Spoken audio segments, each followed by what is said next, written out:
DNA मित्रों, आचार्य चाणक्य ने कहा है कि हारता वही है जो मन से हार मान लेता है। संत कबीरदास ने इसी बात को कविता में कहा है कि मन के जीते जीत है, मन के हारे हार। यानी आपकी जीत होगी या हार, यह इस बात पर तय होता है कि आपका नजरिया कैसा है।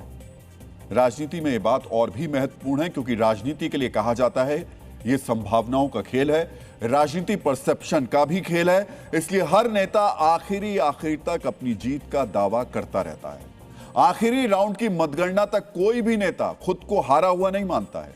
लेकिन पश्चिम बंगाल में दूसरे चरण के मतदान से पहले ही टीएमसी के नेता कह रहे हैं मैं हार रहा हूं, और यह भी बता रहे हैं कि सिर्फ मैं नहीं हार रहा हूं, मेरे साथी भी हार रहे हैं। इसलिए आज हम पश्चिम बंगाल की राजनीति में मतगणना से पहले टीएमसी उम्मीदवार की हार वाली मनोस्थिति का विश्लेषण करेंगे। मित्रों, पश्चिम बंगाल में दूसरे चरण के चुनाव के लिए प्रचार जोर शोर से चल रहा है।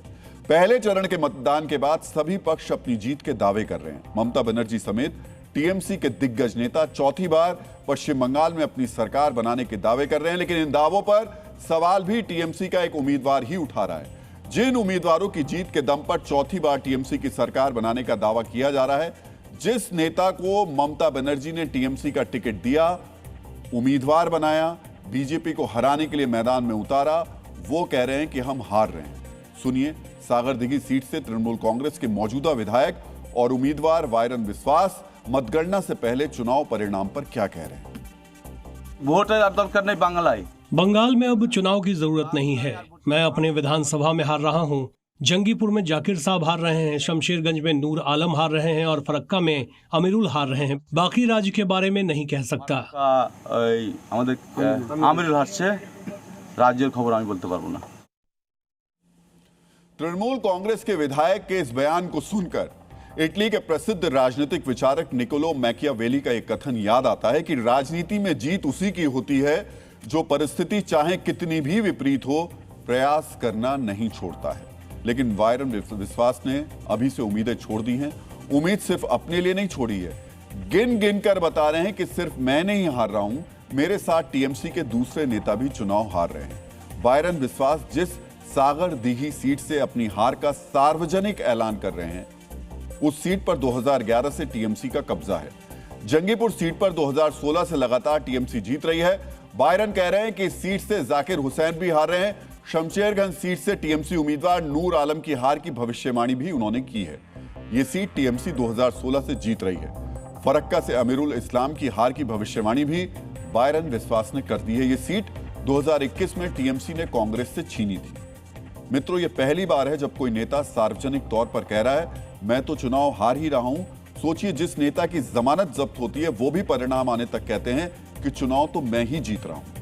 फिर पश्चिम बंगाल में दूसरे चरण के मतदान से पहले क्यों वायरन विश्वास अपनी पार्टी की हार की भविष्यवाणी कर रहे हैं। इसके विश्लेषण से पहले ये जानते हैं कि वायरन विश्वास जिस रीजन से चुनाव लड़ रहे हैं वहां पिछले विधानसभा चुनाव में क्या स्थिति थी। वायरन विश्वास की सागरदिघी सीट मुर्शिदाबाद रीजन में आती है। 2021 विधानसभा चुनाव में मुर्शिदाबाद रीजन की 22 विधानसभा सीटों में से 20 सीटों पर टीएमसी को जीत मिली थी। बीजेपी को 2 सीटें मिली थी जहां टीएमसी को करीब 54% वोट मिले थे। यानी मुर्शिदाबाद टीएमसी का मजबूत गढ़ है। सागरदिघी से वायरन विश्वास दूसरी बार चुनाव जीते थे। फिर उनका विश्वास क्यों डगमगा रहा है? क्या वो अपनी पार्टी की हार की भविष्यवाणी कर रहे हैं? यह भविष्यवाणी इसलिए भी महत्वपूर्ण है क्योंकि इन सीटों पर पहले चरण में मतदान हो चुका है। सागरदिघी में करीब 95%, जंगीपुर में भी करीब 95%, शमशेरगंज और फरक्का में करीब 96% वोटिंग हुई थी। डीएनए मित्रों, ब्रिटेन के प्रधानमंत्री विंस्टन चर्चिल ने कहा था कि बोलने का साहस जितना जरूरी है उतना ही जरूरी है ये जानना कि कब बोलना है। वायरन विश्वास ने जमीनी सच बोलने का साहस दिखाया। हो सकता है अगले कुछ घंटों में वो ये कहें कि मेरे बयान को तोड़ मरोड़ कर पेश किया गया या एडिट करके चलाया गया, लेकिन फिलहाल हम उनके इस बयान को सच मान रहे हैं। उन्होंने जो बयान दिया उसकी टाइमिंग बहुत ही अहम है। उनका बयान दूसरे चरण की वोटिंग से सिर्फ 4 दिन पहले आया है। उनका यह कबूलनामा दूसरे चरण के मतदान से सिर्फ 100 घंटे पहले आया है। मित्रों, दूसरे चरण में 142 सीटों पर वोटिंग होनी है। 2021 में इनमें से 123 सीटों पर टीएमसी जीती थी, जबकि सिर्फ 18 सीटें बीजेपी को मिली थी। यानी दूसरे चरण में उन इलाकों में मतदान है जो टीएमसी का मजबूत किला है। सोचिए, ऐसे महत्वपूर्ण मौके पर टीएमसी नेता कह रहे हैं हम चुनाव हार रहे हैं। नेता बयान देता है तो इसका पार्टी के कार्यकर्ताओं पर असर पड़ता है। सिर्फ कार्यकर्ताओं पर नहीं, मतदाताओं पर भी असर पड़ता है। एक बयान से चुनाव का पूरा नैरेटिव बदल जाता है, हवा का रुख और परिणाम बदल जाते हैं। इसलिए नेता आखिरी समय तक अपनी जीत के दावे करते रहते हैं ताकि वोटर का मनोबल ऊंचा रहे। लेकिन टीएमसी के प्रत्याशी कह रहे हैं हम हार रहे हैं। बाकायदा लिस्ट गिना रहे हैं कि कौन कौन हार रहा है। यह टीएमसी के डगमगाते भरोसे का साक्ष्य हो सकता है। मित्रों, अब विरोधाभास भी समझिए। बीजेपी नेता अब जीत की बात नहीं कर रहे हैं, सरकार बनाने की बात कर रहे हैं। सरकार बनाने के बाद एक्शन प्लान की चर्चा कर रहे हैं। सुनिए जी न्यूज से बातचीत में गृह मंत्री अमित शाह ने क्या कहा। पहले चरण के बाद आपका आकलन क्या है? हम बहुत बड़े मार्जिन के साथ सरकार बनाए। मैं देख रहा हूं कि जहां भी जाते हैं इसी तरह के 2 से 3 कार्यक्रम रोज कर रहे हैं और रिस्पांस भी कमोबेश मिल रहा है। लेकिन ममता बनर्जी का ये कहना है कि पहले चरण के बाद ही भाजपा पिछड़ गई है। चलिए, अब 5 तारीख को सब मालूम पड़ जाएगा। सर, पहले चरण के बाद कैसी देख रहे हैं आप माहौल? आप बंगाल का बहुत अच्छा माहौल है हर जगह। महिला सुरक्षा के लिए उद्योग जो भाग गया है, सिंडिकेट चल रही है, इसके खिलाफ और घुसपैठियों को निकालने के लिए बहुत बड़ा माहौल है। यहाँ एक उद्योग भी बहुत बड़ा मुद्दा है। बहुत सारे बड़े कारखाने बंद हो गए हैं। उन कारखानों के लिए क्या प्लान है सर? सुनिश्चित रूप से हम एक पॉलिसी लेकर आएंगे जिससे यहाँ से चले गए कारखाने वापिस आ। कितना अंतर है। एक तरफ बीजेपी है जो सरकार का एक्शन प्लान बता रही है, वहीं दूसरी तरफ टीएमसी है जिसके नेता कह रहे हैं हम तो हार रहे हैं। मित्रों, ये पहली बार है जब कोई नेता कह रहा है मैं हार रहा हूं, मेरे साथी हार रहे हैं। ये राजनीति की दुर्लभ घटनाओं में से एक है। इसका असर भी होगा क्योंकि ऐसे बयान चुनाव का माहौल बनाते हैं और बिगाड़ते हैं। मित्रों, यहां हम आपसे चुनावी विश्लेषण में प्रयोग होने वाले एक शब्द की जानकारी साझा करना चाहेंगे। शब्द है फ्लोटिंग वोटर। ये वो वोटर होते हैं जो मतदान से ऐन पहले अपना मत बनाते हैं, यानी फैसला करते हैं कि किस पार्टी को, किस उम्मीदवार को वोट करना है। मित्रों, फ्लोटिंग वोटर इसलिए महत्वपूर्ण होते हैं क्योंकि ये आमतौर पर मजबूत उम्मीदवारों के साथ जाते हैं। ये ट्रेंड रहा है कि फ्लोटिंग वोटर का ज्यादा हिस्सा उसे ही वोट करता है जिसके जीतने की उम्मीद होती है। इसीलिए मतदान से पहले तक सभी उम्मीदवार खुद को मजबूत दिखाने की कोशिश करते हैं क्योंकि उनकी नजर इन्हीं फ्लोटिंग वोटर्स पर होती है। मित्रों, पश्चिम बंगाल में करीब 18.5% वोटर ऐसे हैं जो फ्लोटिंग वोटर की श्रेणी में आते हैं। 18.5%। ये वोटर मतदान से पहले फैसला करते हैं कि किसे वोट दिया जाए। अब एक और आंकड़ा देखिए, ये पिछले विधानसभा चुनाव से जुड़ा हुआ है। 2021 विधानसभा चुनाव में 36 सीटों पर जीत हार का फैसला 5000 से कम वोट से हुआ था। 28 सीटों पर फैसला 2% से कम वोट शेयर से हुआ था। 69 सीटों पर हार जीत 5% से कम वोट शेयर से हुई थी। यानी 133 सीटों पर हार जीत का फैसला बहुत कम वोट से हुआ। यह कुल 294 सीटों में से आधी से कुछ ही कम है। अब सोचिए, जहां आधी सीटों पर हार जीत का फैसला 5% से भी कम वोट शेयर से हुआ हो, वहां करीब 19% का फ्लोटिंग वोटर कितना महत्वपूर्ण है। ये फ्लोटिंग वोटर वायरन विश्वास की हार वाली भविष्यवाणी को सुनने के बाद क्या सोचेगा, क्या मन बनाएगा? मित्रों, इसी फ्लोटिंग वोटर को अपने पक्ष में करने के लिए बीजेपी नेता सरकार बनाने का अब एक्शन प्लान साझा कर रहे हैं। डीएनए मित्रों, जर्मनी के चांसलर रहे ऑटो वॉन बिस्मार्क ने कहा कि राजनीति संभावनाओं की कला है। चुनावी राजनीति में नेता जीत की संभावनाओं को आखिर तक अपने पक्ष में मोड़ने की कोशिश करते रहते हैं। कोशिश करते हैं कि साम दाम दंड भेद चाहे जैसे भी हो, हर सूरत में वोटर को अपने पक्ष में किया जाए। लेकिन बायरन विश्वास ने क्या किया? कह दिया भाई हम तो हार रहे हैं। आखिरी वक्त में फैसला करने वाले करीब 19% मतदाता बायरन के बयान को सुनने के बाद क्या फैसला करेंगे? जो फैसला करेंगे उसका असर क्या हो सकता है, इसे समझने के लिए हम 2021 विधानसभा चुनाव का एक और आंकड़ा शेयर कर रहे हैं। मित्रों, 2021 विधानसभा चुनाव में मात्र 0.1% से 0.3% वोट शिफ्ट होने से 7 सीटों पर हार जीत हुई।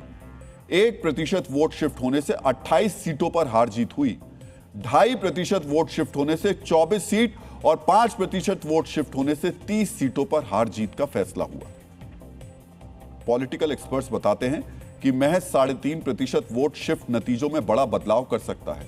दूसरे चरण के चुनाव में ऐसी करीब 35 सीटें हैं जहां कांटे की टक्कर है। अगर इन सीटों पर 2 से 3% वोट स्विंग हुआ तो चुनाव रिजल्ट पर बड़ा असर दिखाई दे सकता है। मित्रों, आचार्य चाणक्य ने कहा है कि बुद्धिमान व्यक्ति वही है जो समय देखकर वचन देता है और समय देखकर ही बोलता है। बायरन बिस्वास ने बयान तो दे दिया, लेकिन समय नहीं देखा। समय के इसी महत्व से परसेप्शन वाली लड़ाई में टीएमसी को चोट पहुंच सकती है।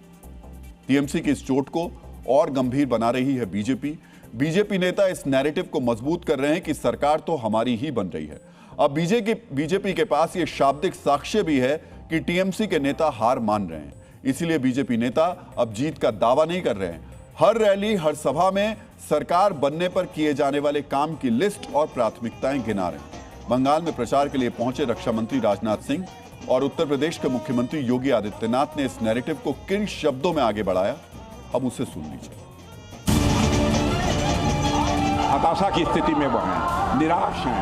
ये सारी माताएं बहनें जानती हैं कि महिलाओं की सुरक्षा की गारंटी यदि कोई दे सकता है तो बीजेपी दे सकती है, या एनडीए की गवर्नमेंट दे सकती है। 2/3 मेजॉरिटी भी वेस्ट बंगाल में, इस पॉसिबिलिटी को हम रूल आउट नहीं करते।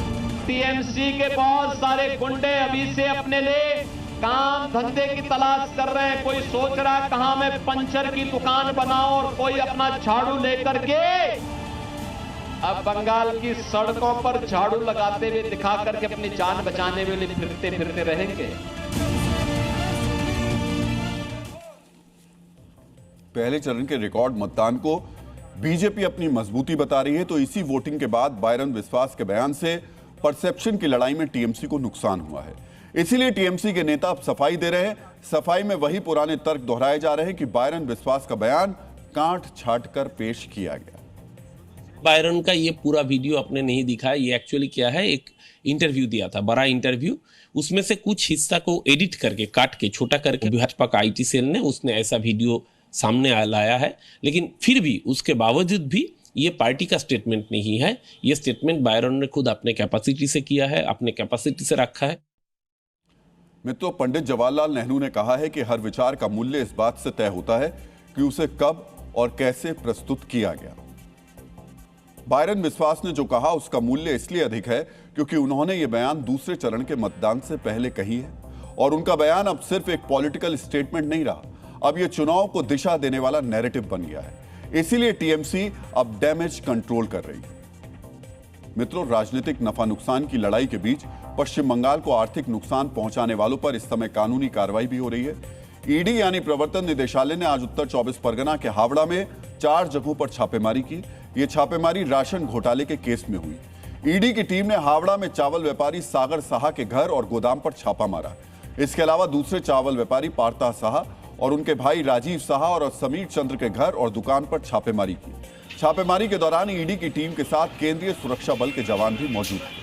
चुनाव आयोग भी पश्चिम बंगाल में एक्शन मोड में है। आयोग ने चुनावी ड्यूटी में लापरवाही बरतने पर 5 पुलिस अधिकारियों को सस्पेंड कर दिया। सस्पेंड किए गए अफसरों में आईपीएस, एसडीओपी और प्रभारी निरीक्षक भी शामिल हैं।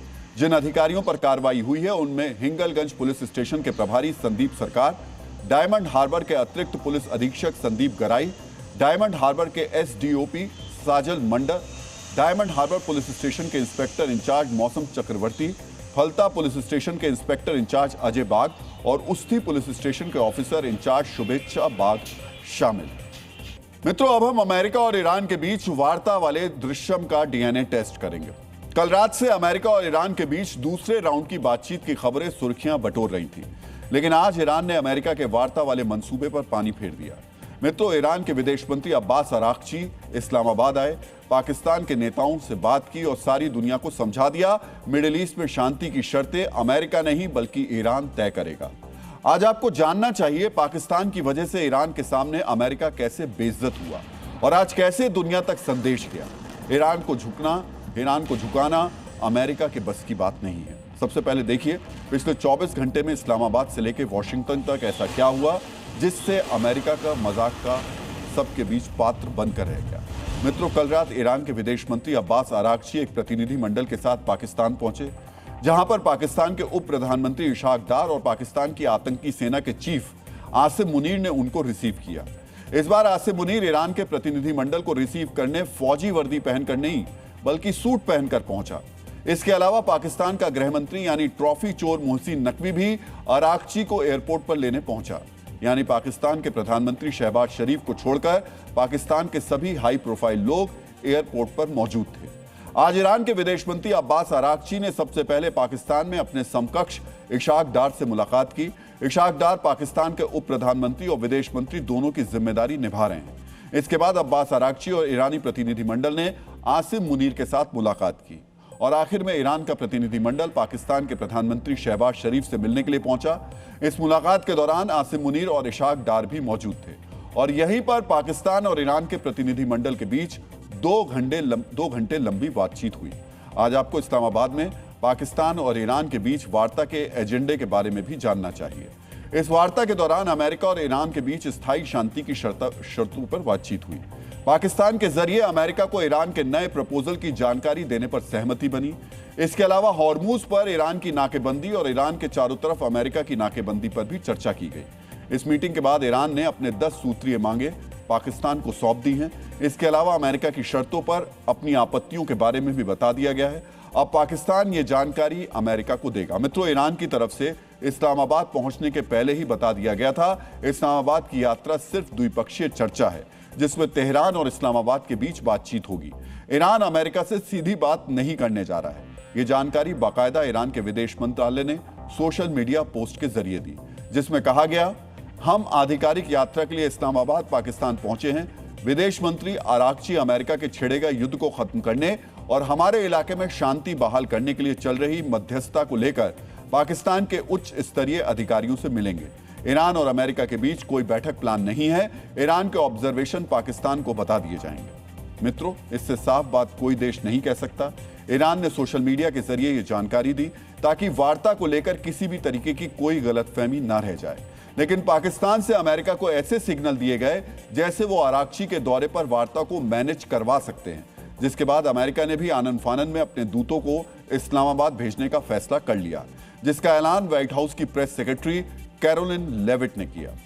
स्टीव विटकॉफ और जेरेड कुशनर पाकिस्तान जा रहे हैं ईरानियों की बात सुनने के लिए। राष्ट्रपति, उपराष्ट्रपति और विदेश मंत्री यहाँ अमेरिका में अपडेट का इंतजार करेंगे और उपराष्ट्रपति, जैसा मुझे पता है, स्टैंड बाय पर है और पाकिस्तान जाने को तैयार है। अगर जरूरत होगी तो वेंस पाकिस्तान जाएंगे। मित्रों, व्हाइट हाउस की प्रवक्ता ने बताया जेडी वेंस अमेरिका में रहेंगे, लेकिन ट्रंप के विशेष दूत स्टीव विटकॉफ और दामाद जेरेड कुशनर, जो इससे पहले भी ईरान से वार्ता करते रहे हैं, वो इस्लामाबाद में ईरान की बात सुनेंगे। लेविट ने बताया, ईरान और अमेरिका की वार्ता होगी, जबकि ईरान लगातार किसी भी वार्ता से इनकार कर रहा था।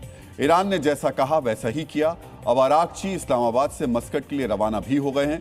उनके इस्लामाबाद से रवाना होने तक अमेरिका के वार्ताकार वॉशिंगटन से निकले भी नहीं थे। यानी अमेरिका वार्ता के लिए इस्लामाबाद आना चाहता था। पाकिस्तान ने शुरुआत में अमेरिका को ईरान से वार्ता करवाने का आश्वासन भी दिया, लेकिन शहबाज और मुनीर ईरान को मना नहीं पाए। इसलिए ऐलान के बावजूद अमेरिकी वार्ताकार इस्लामाबाद नहीं आए। यानी पाकिस्तान से मिली जानकारी ने एक बार फिर अमेरिका की बेइज्जती करवा दी। ईरान ने अमेरिका से आमने सामने की बात करने से क्यों इनकार किया, आज आपको इसकी वजह भी जाननी चाहिए। मित्रों, ईरान अगर इस वार्ता के लिए तैयार नहीं तो इसकी सबसे बड़ी वजह अमेरिका की समुद्री नाकेबंदी है, जिससे ईरान के शिप बाहर नहीं जा पा रहे। अमेरिका ने अब तक ईरान के 35 जहाजों को रोकने का दावा किया है। अमेरिका का दावा है कि इस ब्लॉकेट से ईरान को रोजाना $50 मिलियन का नुकसान हो रहा है। ईरान ने साफ साफ कहा, वार्ता करनी है तो पहले यह ब्लॉकेट खत्म करना होगा। लेकिन ब्लॉकेट खत्म करने के बजाय अमेरिका ने ईरान को उकसाने वाली 2 और कार्रवाई कर डाली, जिससे ईरान और ज्यादा भड़क गया। जिस दिन ईरान का प्रतिनिधिमंडल इस्लामाबाद पहुंचा, उसी दिन अमेरिकी नौसेना के युद्धपोत USS रफाल पेराल्टा ने एक ईरानी झंडे वाले जहाज को रोक लिया। यह जहाज ईरान के एक बंदरगाह की ओर जा रहा था। इस जहाज को रोकने के बाद अमेरिकी सैनिकों ने इसकी तलाशी ली। इस जहाज को ईरान के पोर्ट की तरफ जाने से रोक दिया गया। इस ईरानी तेल टैंकर का नाम हर्बी है, जो 20 लाख बैरल कच्चे तेल की सप्लाई करके लौट रहा था। अमेरिकी सेना ने बाकायदा इसकी तस्वीरें भी जारी की। ईरान की सेना अमेरिकी नौसेना के इस अभियान से भड़क गई। ईरान की सेना ने अमेरिका को चेतावनी भी दे डाली, अगर अमेरिका क्षेत्र में अपनी कथित नाकेबंदी, डकैती और समुद्री लूट जैसी गतिविधियां जारी रखता है तो उसे इसका जवाब दिया जाएगा। अगर ऐसी कार्रवाइयां जारी रही तो अमेरिकी बलों को ईरान की शक्तिशाली सशस्त्र सेनाओं की प्रतिक्रियाओं का सामना करना पड़ेगा। मित्रों, इसका मतलब साफ है, ईरान ने कहा है उसके जहाजों और टैंकरों को रोका गया तो अमेरिका की नौसेना पर हमला किया जाएगा, जबकि अमेरिका लगातार ब्लॉकेड जारी रखे हुए है और ईरानी जहाजों को रोका जा रहा है। हमने कल आपको डीएनए में बताया था किस तरह अमेरिका ने मिडिल ईस्ट में अब अपना तीसरा एयरक्राफ्ट कैरियर भी मंगवा लिया है, यानी वो समुद्री नाकेबंदी को और मजबूत कर रहा है। ईरान इसे एक बड़े खतरे की तरफ भी देख रहा है, लेकिन अमेरिका अब ईरान की इकोनॉमी के लिए भी खतरा बन गया है। मित्रों, अमेरिका ने ईरान से तेल खरीदने वाली एक बड़ी चीनी रिफाइनरी पर प्रतिबंध लगा दिया है। इसके अलावा अमेरिका के वित्त विभाग ने 40 संस्थानों और व्यक्तियों पर भी प्रतिबंध लगाया है।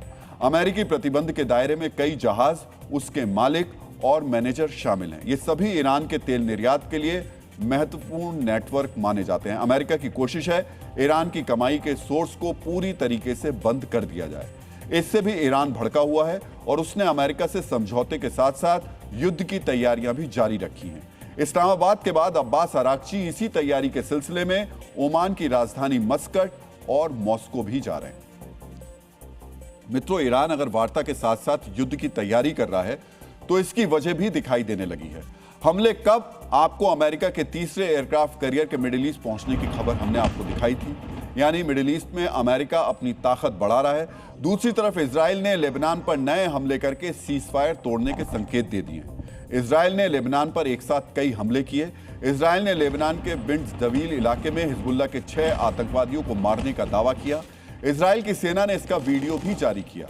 इस ड्रोन वीडियो में हिजबुल्लाह के आतंकी छत पर मौजूद हैं। इजराइल की सेना और हिजबुल्लाह आतंकवादियों के बीच गोलीबारी जारी है और एक एक करके हिजबुल्लाह के 6 आतंकवादियों को मार दिया जाता है। लेबनान की हेल्थ मिनिस्ट्री ने बताया कि दक्षिणी लेबनान में इजरायली एयर स्ट्राइक में 2 लोगों की मौत हुई है। 2 दिनों के अंदर इजराइल के हमले में 10 लोगों की मौत हो चुकी है। इजराइल ने ऐलान किया वो हिजबुल्लाह आतंकवादियों पर हमला करता रहेगा। इसके जवाब में हिजबुल्लाह ने इजराइल के कुछ इलाकों में रॉकेट बरसाए। इजराइल ने एक और वीडियो जारी किया है जिसमें हिजबुल्लाह आतंकी हथियारों को छिपाने के लिए एम्बुलेंस का इस्तेमाल कर रहे थे। दक्षिणी लेबनान में तलाशी के दौरान इजरायली सेना को यह एम्बुलेंस मिल गई। इसका मतलब साफ है, लेबनान के मोर्चे पर सिर्फ नाम का सीजफायर चल रहा है। अगर अमेरिका और ईरान के बीच तनाव बढ़ता है तो इस मोर्चे पर भी भयानक युद्ध शुरू हो सकता है। डीएनए मित्रों, हमारा अगला विश्लेषण आपकी जिंदगी और जेब दोनों से जुड़ा हुआ है। आज हम देश के हेल्थ केयर सिस्टम के उस ब्लैक होल को एक्सपोज करेंगे जिसमें एक आम आदमी की पूरी जमा पूंजी समा जाती है। आज हम उन मुनाफाखोरों का पर्दाफाश करने वाले हैं जो थर्मामीटर, ग्लूकोमीटर और बीपी मशीन समेत तमाम मेडिकल उपकरणों के नाम पर आपको लूट रहे हैं। 3000% ज्यादा मुनाफा कमा रहे हैं। सोच रहे हैं आप, 3000% ज्यादा मुनाफा और ऊपर से कम क्वालिटी वाला सामान आपके घर में डंप कर रहे हैं। मित्रों, डीएनए के 6 और 7 अप्रैल के संस्करण में हमने आपको दिखाया था कैसे दवाओं की कीमत को 100 से 500 गुना ज्यादा कीमत पर बाजार में बेचा जा रहा है। और आज का हमारा खुलासा मेडिकल उपकरणों के नाम पर होने वाली मुनाफाखोरी पर, और इसके लिए बाकायदा देखिए वो सारा सामान लेकर के आए हैं। थर्मामीटर लेकर आए हैं, ग्लूकोमीटर लेकर आए हैं, इसकी जो स्ट्रिप्स है वो लेकर आए हैं। इसके अलावा ये कॉटन का बंडल है वो लेकर के आए हैं। जब ग्लूकोज आपको चढ़ता है तो देखा होगा आपने कि इसका इस्तेमाल किया जाता है। मैं आपको दिखा भी देता हूँ ताकि आपको सही तरीके से समझ में आए कि ये क्या चीज़ है।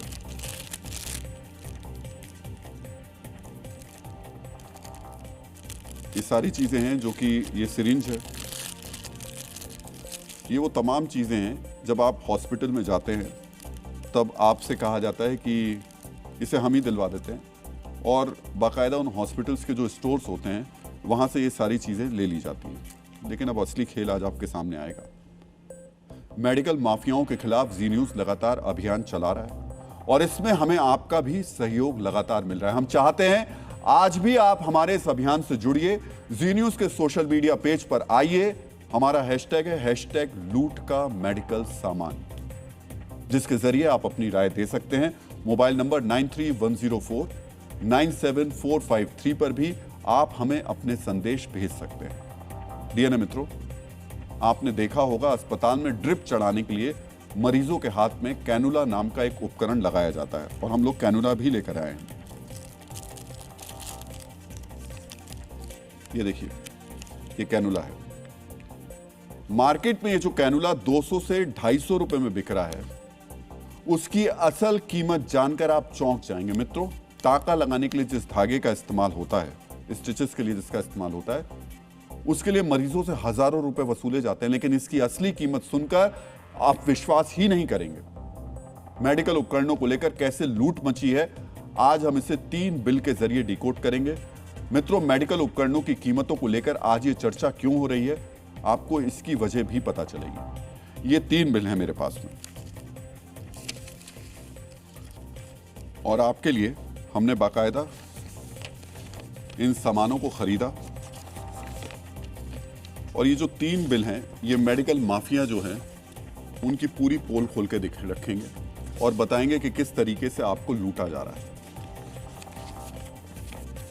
मेडिकल उपकरण जो हमारे पास हैं वो होलसेलर के पास कितने में मिल रहा है, रिटेलर यानी आपके घर के पास की दुकान पर कितने में बिक रहा है, और अस्पताल के बिल में इसके लिए कितने पैसे वसूले जा रहे हैं। ये फर्क आज आपको बहुत ही ध्यान से देखना चाहिए। मित्रों, सवाल आम आदमी से जुड़ा है, हर घर से जुड़ा है, लिहाजा हमने इसकी ऑल इंडिया इन्वेस्टिगेशन की। हमने मेडिकल उपकरणों के होलसेलर से लेकर एंड यूजर तक से बात की, रिटेलर से लेकर अस्पताल का बिल चेक किया, और जो सच सामने आया उसे सुनकर आपके पैरों तले जमीन खिसक जाएगी। यानी मित्रों, सबसे पहले पटना में जी न्यूज रिपोर्टर प्रशांत झा ने मेडिकल इक्विपमेंट के एक होलसेलर से मुलाकात की। आपको यह देखना चाहिए कि एमआरपी और होलसेल रेट में कितना फर्क होता है। मित्रों, सबसे पहले मेडिकल उपकरण होता है जो कि आपके घर में इस वक्त रखा भी होगा, वो ये थर्मामीटर। इसकी सबसे ज्यादा जरूरत पड़ती है। अभी आप चेक करेंगे तो हो सकता है आपके घर में कम से कम 2-3 थर्मामीटर रखे ही होंगे। हिक्स का थर्मामीटर जो मार्केट में 210 रुपए में बिकता है, उसे दुकानदार 95 रुपए में खरीदते हैं, यानी एमआरपी से आधे दाम में। सोचिए, कैनुला यानी मरीज को ग्लूकोज या दवाई चढ़ाने के लिए हाथ में लगाया जाने वाला यह जो उपकरण है, जो हम आपको दिखा रहे थे, बाजार में इसे 210 रुपए में बेचा जा रहा है, लेकिन होलसेलर के पास 7 रुपए में बिकती है ये, यानी 3000% ज्यादा कीमत पर यह बेची जा रही है। डीएनए मित्रों, कैनुला और उसके साथ साथ ग्लूकोज की बोतल तक जाने वाली ये जो पाइप है, जो हमने आपको दिखाया था, इसको कहते हैं आईवी सेट। होलसेलर से कोई दुकानदार या अस्पताल इसे 12 रुपए में खरीदता है, लेकिन इसके डिब्बे पर एमआरपी लिखी है 216 रुपए, यानी इस पर 1700% मुनाफा कमाया जाता है। मित्रों, ये रुई यानी कॉटन के एक बंडल का होलसेल रेट 75 रुपए है, लेकिन इसे बाजार में 241 रुपए में बेचा जा रहा है। रैमसन्स कंपनी बच्चों के लिए नेबुलाइजर का मास्क बनाती है। इसके डिब्बे पर एमआरपी है 584 रुपए, लेकिन असल में ये किसी भी दुकानदार को 22 रुपए में मिलती है, यानी 2500% का मार्जिन है। सर्जिकल ग्लव्स यानी ऑपरेशन के वक्त डॉक्टर जिन ग्लव्स को पहनते हैं, वो होलसेल में 13 रुपए का मिलता है, लेकिन अस्पताल के बिल में आपसे इसके लिए 80 रुपए चार्ज किए जाते हैं। डीएनए मित्रों, मुनाफाखोरी का ये खेल कितना बड़ा है, इसे अब अगले उपकरण के रेट को देखकर आप समझ जाएंगे। टांका लगाने के लिए जिस धागे का इस्तेमाल किया जाता है स्टिचेस के लिए, उसके डिब्बे पर एमआरपी लिखी है 12,252 रुपए। अब आप अंदाजा लगाइए इसका होलसेल रेट क्या होगा। होलसेल रेट में यही धागा 700 रुपए का मिलता है। 12,252 की जगह जिसकी आप कीमत दे रहे हैं, उसकी असल कीमत जो होलसेल में वो 700 रुपए है। आपके यहाँ ये जो आईवी सेट है, ये कितने का है? ये 11 रुपये 80 पैसे का। ये 11 रुपए 80 पैसे का ये है, लेकिन इस पर जो एमआरपी आपको मैं बताऊं कि इसके एमआरपी आप देख लीजिए, 216 रुपए का एमआरपी है। कितना दाम बताया इसका? 75, यानी 75 रुपए का ये जो कॉटन का पूरा ये पैक है, इसका जो इस पर प्राइस लिखा हुआ है आप देख लीजिए 241 रुपया। बच्चे को मास्क लगाया जाता है, इसका दाम है 22 रुपया और एमआरपी 584। ये मित्सु कंपनी का है, 12,252। ये डब्बा का है और होलसेल रेट है 700। इसकी कीमत है 12,252 रुपये। ये देखिए यहाँ प्राइस लिखा हुआ है, एमआरपी यहाँ लिखा हुआ है। सर ये पोली क्या है? पॉलीग्लिटाइड धागा, ऑपरेशन का धागा आता है, ऑपरेशन करने में पेट में गल जाता है। ये नर्सिंग होम में सब जगह यूज़ होता है। इसमें 1 पैसा डिस्काउंट नहीं करता है। ये डॉक्टर लेके प्रैक्टिस करते हैं, वो यूज़ करते हैं, वो लगाते हैं, पूरा चार्ज देते हैं। और आप लोग सर देखते रह जाते हैं। हम लोग क्या करेंगे, हम लोग 50 रुपये मिलता है, डब्बा में बेचते हैं, कुछ नहीं कर सकते। वो भी आके बोलेंगे कस्टमर की और महंगा, और MRP ज़्यादा कर दीजिए, और MRP ज़्यादा। आप बोलिए, अस्पताल वालों को सीधे मुनाफा है, लूट लेते हैं। हाँ एकदम। मित्रों, आपको एक बिल के जरिए इस लूट और मुनाफाखोरी को अब समझना चाहिए।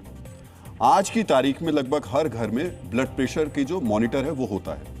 हो सकता है आपके घर में भी हो। अब इस बिल में देखिएगा, ये मेरे हाथ में जो बिल है BP डिजिटल डॉक्टर मॉर्फन का है। ये मॉनिटर जो है, इसका जो MRP है वो 1699 रुपए है, और ये इसका जो नहीं 1310 रुपए इसका MRP है, और 575 रुपए में ये होलसेल में मिलता है। देख रहे हैं आप। दूसरा BP इंस्ट्रूमेंट, ये है इंट्रा कैथ का, और इसका BP इंस्ट्रूमेंट का अगर हम लेते हैं 1750 रुपए का ये MRP है, और ओरिजिनल इसकी कॉस्ट जो है होलसेल में वो 325 रुपए है। सोचिए, 325 रुपए का सामान आपको 1750 रुपए में मिल रहा है। ये कितनी बड़ी लूट है, ये कितनी बड़ी मुनाफाखोरी है, और ये आपके साथ हो रहा है। ग्लूकोमीटर यानी ब्लड शुगर चेक करने वाली जो मशीन बाजार में 1650 रुपए की मिल रही है, वो भी इसमें लिखी हुई है 1650 की। उसकी सही कीमत क्या है? 55 रुपए। 30 गुना ज्यादा मार्जिन है। फिर से सुनिए, ब्लड शुगर चेक करने वाली 55 रुपए की जो स्ट्रिप्स जो मशीन होती है वो मिल रही है 1650 रुपए में। इसे मरीजों से लूट ना कहा जाए तो फिर क्या कहा जाए, और ये हम दिखा भी रहे हैं आपको। प्रसिद्ध अमेरिकी मनोवैज्ञानिक एरिच फ्रॉम ने कहा था, लालच एक अथाह गड्ढा है जो व्यक्ति को बिना कभी संतुष्टि पहुंचाए अपनी जरूरत पूरी करने के अंतहीन प्रयास में थका देता है। मेडिकल उपकरणों की इंडस्ट्री में यह लालच अब चरम पर पहुंच गया है, लेकिन मुनाफाखोर अभी तक थके नहीं है। मित्रों, स्थिति यह है कि यह किसी एक शहर की बात नहीं है। देश के हर शहर में मरीजों को मेडिकल उपकरणों के नाम पर इसी तरह लूटा जा रहा है। फिर वो देश की राजधानी दिल्ली हो, यूपी की राजधानी लखनऊ हो, मेडिकल उपकरणों पर हमारी ये रियलिटी रिपोर्ट अब आपको पूरे देश से देखनी चाहिए। थर्मामीटर आप यहाँ पर देख पा रहे होंगे, ये 110 रुपए का है। मैं इसको आपको दिखाऊंगी। ये देखिए, ये 110 रुपए का है, ये थर्मामीटर है, और इस पे ये इस बिल से मैच कर सकते हैं। ये इसी कंपनी का है और ये 110 रुपए का है।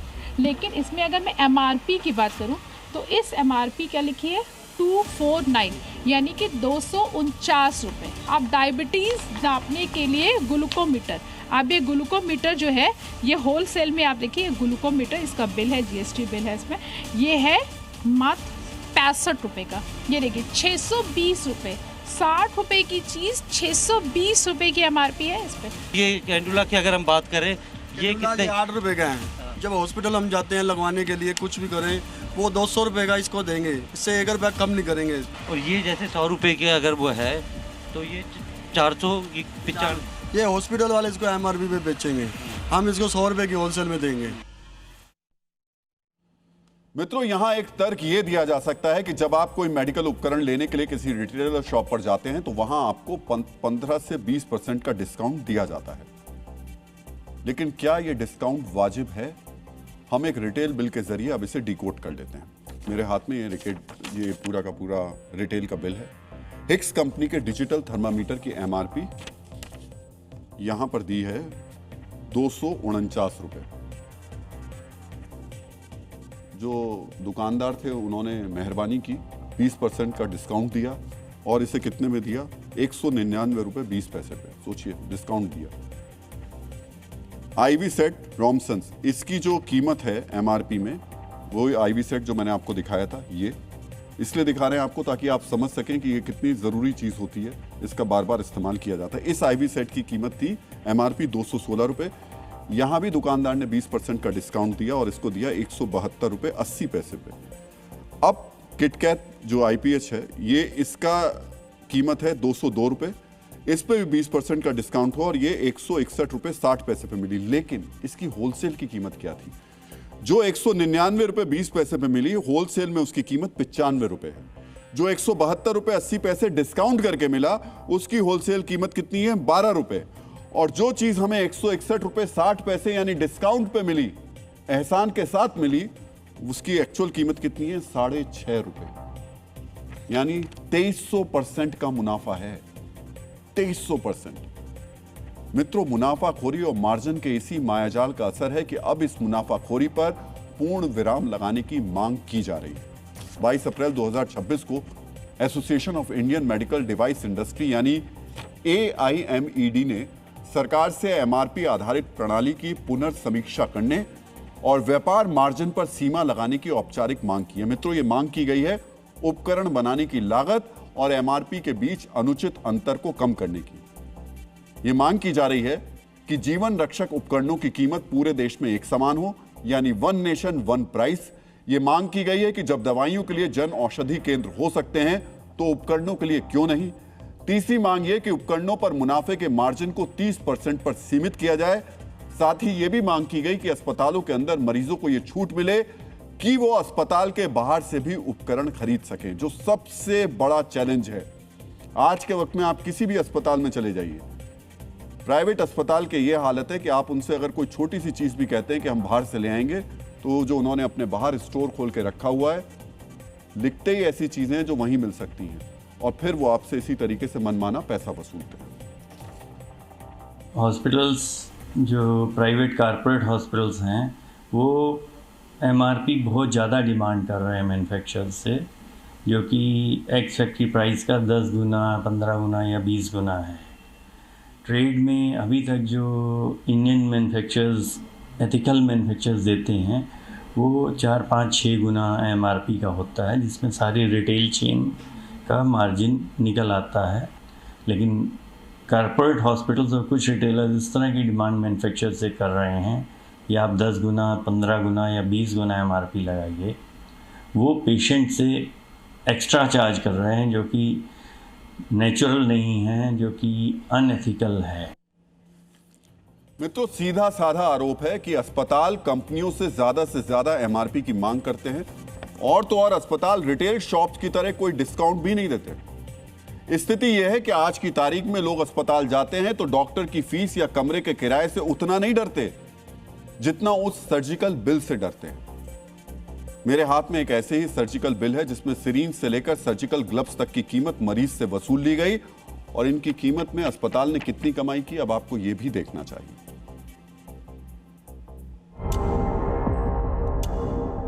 एक अस्पताल का ये बिल है, ये कुल लगभग 6200 रुपए का बिल है।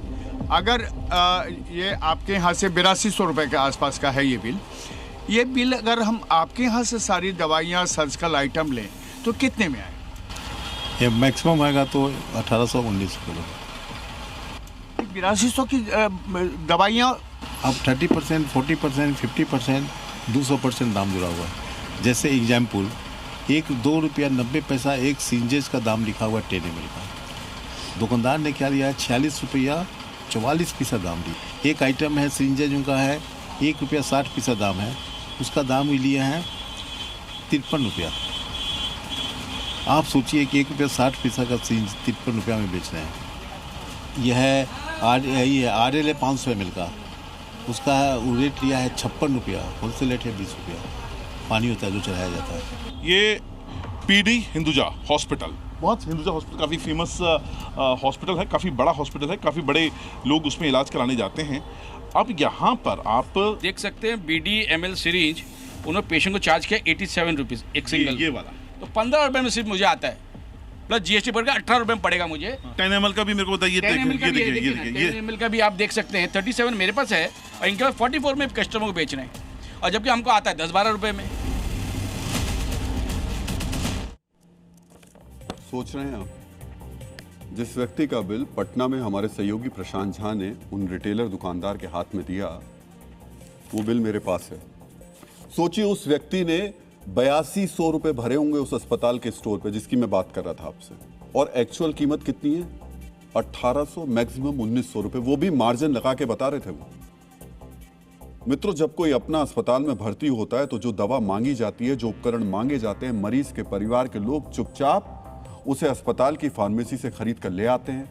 उस वक्त मोल भाव और मार्जिन नहीं पूछा जाता है। यही वजह है कि अस्पताल की फार्मेसी डिस्काउंट नहीं देती है, उल्टा जमकर मुनाफा कमाती है। मित्रों, इस बिल में भी अस्पताल ने मरीज की जेब काटकर उसे घर भेज दिया। और अस्पताल के इस पर्चे पर बेशर्मी से क्या लिखा, इसे जरा जूम करके दिखाइएगा। बेशर्मी से क्या लिखा, और जूम कीजिए। बेशर्मी से लिखा गेट वेल सून। सोचिए, जेब काट ली और उसके बाद लिख दिया गेट वेल सून।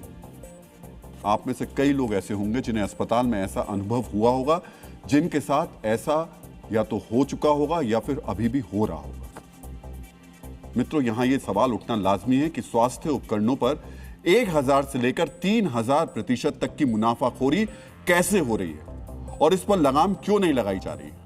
वर्तमान में अधिकांश मेडिकल उपकरणों की एमआरपी उसे बनाने वाली या आयात करने वाली कंपनी तय करती है। इसमें लागत से ज्यादा मार्केटिंग यानी प्रचार और कमीशन यानी उपकरणों को रेफर करने के लिए डॉक्टर को दिए गए पैसे का हिस्सा जुड़ा होता है।